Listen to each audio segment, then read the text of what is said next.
ओम नमः शिवाय। हर हर महादेव। वीणा Deepak Soni YouTube channel में आप लोगों का स्वागत है। आज मैं आप लोगों को इस वीडियो के माध्यम से 16 सोमवार व्रत की कथा कहानी सुनाऊंगी। आप सबको पता है सावन का महीना प्रारंभ हो गया है। इसमें अगर आप 16 सोमवार व्रत करते हो तो 16 सोमवार व्रत करने के साथ साथ अगर 16 सोमवार व्रत की कथा कहानी सुनाते हो और सुनाते हो तो आपकी मनोकामना अवश्य पूर्ण होती है।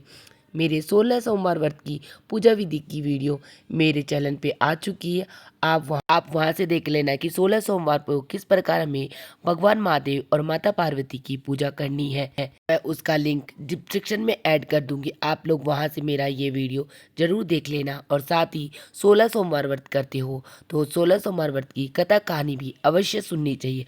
अब मैं आप लोगों को 16 सोमवार व्रत की कथा कहानी सुनाती हूँ। एक समय की बात है, शिव महादेव और माता पार्वती के साथ भ्रमण करते करते वे मृत्युलोक में अमरावती नाम की नगरी में आ गए। वहाँ के राजा ने बड़ा ही शिव मंदिर बनवाया था, जो कि अत्यंत भव्य एवं रमणीक तथा मन को शांति पहुँचाने वाला था। भ्रमण करते करते समय शिव पार्वती जी भी वहां पर आके ठहर गई। माता पार्वती ने कहा, हे नाथ आओ, आज इस स्थान पर चौरस पासे खेल प्रारंभ हुआ। शिव जी कहने लगे, मैं जीतूंगा। इस प्रकार उनकी आपस में वार्तालाप होने लगी। उस समय पुजारी जी पूजा करने के लिए आए। तब माता पार्वती ने उनसे पूछा, पुजारी जी आप ही बतलाइए, इस खेल में किसकी जीत होगी। पुजारी जी बोले, इस खेल में महादेव जी के समान कोई दूसरा पारंगत नहीं हो सकता है, इसलिए महादेव जी की ही बाजी जीतेंगे। परंतु उसका उल्टा हुआ, जीत पार्वती जी की हुई। अतः पार्वती जी ने पुजारी को कोढ़ी होने का श्राप दे दिया कि तूने मिथ्या भाषण क्यों किया, तूने झूठी बात कही है, इसलिए तू कोढ़ होने का श्राप ले।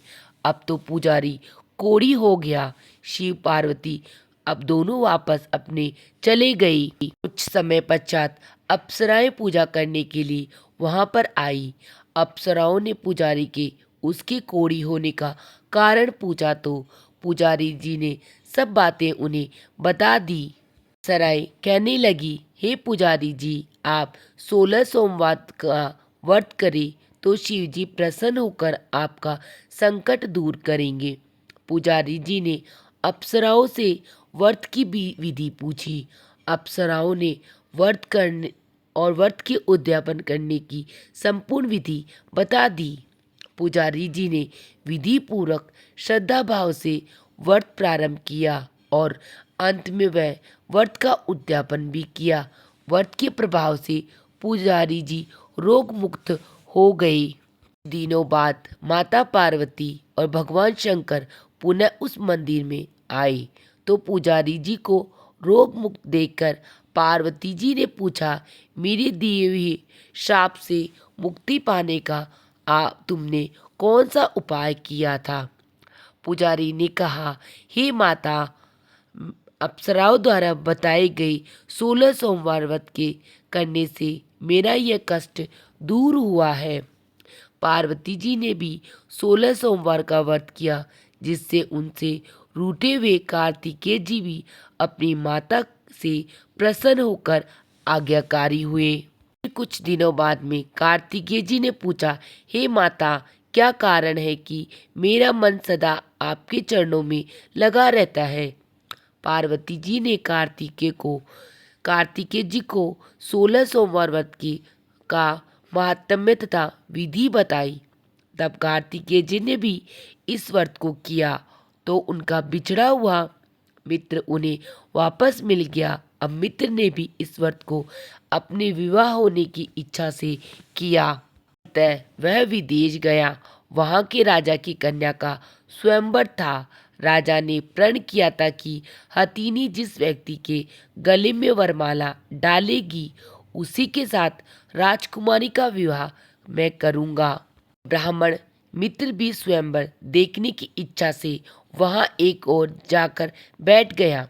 हथिनी ने इसी ब्राह्मण मित्र को माला पहनाई तो राजा ने बड़ी धूमधाम से अपनी राजकुमारी का विवाह उसके साथ कर दिया। तत्पश्चात दोनों सुखपूर्वक रहने लगे। एक दिन राजकन्या ने पूछा, हे नाथ, आपने कौन सा ऐसा पुण्य किया जिससे हथिनी ने आपके गले में वरमाला पहनाई? ब्राह्मण ने पत्नी से कहा, मैंने कार्तिकेय जी द्वारा बताए अनुसार 16 सोमवार व्रत का पूर्ण विधि विधान के साथ श्रद्धा भक्ति से व्रत किया, जिसके फल के कारण मुझे तुम्हारे जैसी सौभाग्यशाली पत्नी मिली। अब तो राजकन्या ने भी सत्य पुत्र प्राप्ति के लिए व्रत किया और सर्वगुण संपन्न पुत्र प्राप्त किया। बड़े होकर पुत्र ने भी राज्य प्राप्ति की कामना से 16 सोमवार व्रत का किया। राजा के देवलोक होने पर इसी ब्राह्मण कुमार को राजगद्दी मिली। फिर भी वह इस व्रत को करता रहा। एक दिन उसने अपनी पत्नी से पूछा, सामग्री शिवालय ले चलने को कहा, परंतु उसने पूजा सामग्री को अपनी दासियों द्वारा भिजवा दी। जब राजा ने पूजन समाप्त किया तो आकाशवाणी हुई कि हे राजा, इस पत्नी को त्याग दो, नहीं तो तुम्हारा राजपाट से हाथ धोना पड़ेगा। प्रभु की आज्ञा मानकर उसने अपनी पत्नी को महल से निकाल दिया। तब वह अपने भाग्य को कोसती हुई एक बुढ़िया के पास गई और अपना दुखड़ा सुनाया तथा बुढ़िया को बताया, मैं पूजन सामग्री राजा के कहने अनुसार शिवालय में नहीं ले गई और राजा ने मुझे निकाल दिया। बुढ़िया माई ने कहा, तुझे मेरा एक काम करना पड़ेगा। उसने स्वीकार कर लिया। तब बुढ़िया ने सूत की गठरी उसके सिर पर रखी और बाजार भेज दिया। रास्ते में आंधी आई तो सिर पर रखी गठरी उड़ गई। बुढ़िया ने डांटकर उसे भगा दिया। अब रानी बुढ़िया की यहाँ से चलते चलते एक आश्रम में पहुंची। गोसाई जी उसे देखते ही समझ गए कि यह उच्च घराने की अबला विपत्ति की मारी है। वे उसे धैर्य बंधाते हुए बोले, बेटी, तू मेरे आश्रम में रह, किसी प्रकार की चिंता मत कर। रानी आश्रम में रहने लगी, परंतु जिस वस्तु को वह हाथ लगाती वह वस्तु खराब हो जाती। यह देखकर गुसाई जी ने पूछा, बेटी, किस देव के अपराध से ऐसा होता है? रानी ने बताया कि मैंने अपने पति की आज्ञा का उल्लंघन किया और शिवालय में पूजन के लिए नहीं गई। इससे मुझे घोर कष्ट उठाने पड़ रहे हैं। साई जी ने शिव जी से उसके कुशल क्षेम के लिए प्रार्थना की और कहा, बेटी, तुम 16 सोमवार का व्रत विधि विधान के साथ अनुसार करो। तब रानी ने विधि पूर्वक व्रत पूर्ण किया। व्रत के प्रभाव से राजा को रानी की याद आई और दूतों को उसकी खोज में भेजा। आश्रम में रानी को देख दूतों ने राजा को बताया। तब राजा ने वहां जाकर गुसाई जी से कहा, महाराज, यह मेरी पत्नी है। मैंने इसका परित्याग कर दिया था। कृपा इसे मेरे साथ जाने की आज्ञा दीजिए। तब शिव जी की कृपा से प्रतिवर्ष 16 सोमवार का व्रत करते हुए वे आनंद से रहने लगी और अंत में वह शिवलोक को प्राप्त हो गई। साथ कथा सुनने वाले, पढ़ने वाले सभी का कल्याण करना। इस प्रकार जो भी व्यक्ति 16 सोमवार व्रत करता है तो वे उसे यह कथा कहानी अवश्य सुननी चाहिए। कहानी सुनने मात्र से हमारी मन की सभी मनोकामना पूर्ण हो जाती है। इसी के साथ मेरी 16 सोमवार व्रत की कथा कहानी समाप्त होती है। आप सबको मेरी कहानी कैसी लगी मुझे कमेंट बॉक्स में हर हर महादेव या ओम नमः शिवाय लिख के ज़रूर बताना। और मेरा वीडियो पसंद आया तो वीडियो को लाइक कर लेना और चैनल को सब्सक्राइब कर लेना, जिससे आने वाली वीडियो का नोटिफिकेशन आप लोगों को मिल सके। वीडियो देखने के लिए आप सभी का धन्यवाद। मिलते हैं नेक्स्ट वीडियो में। हर हर महादेव, ओम नमः शिवाय और आपको सावन महीने की बहुत बहुत शुभकामनाएं।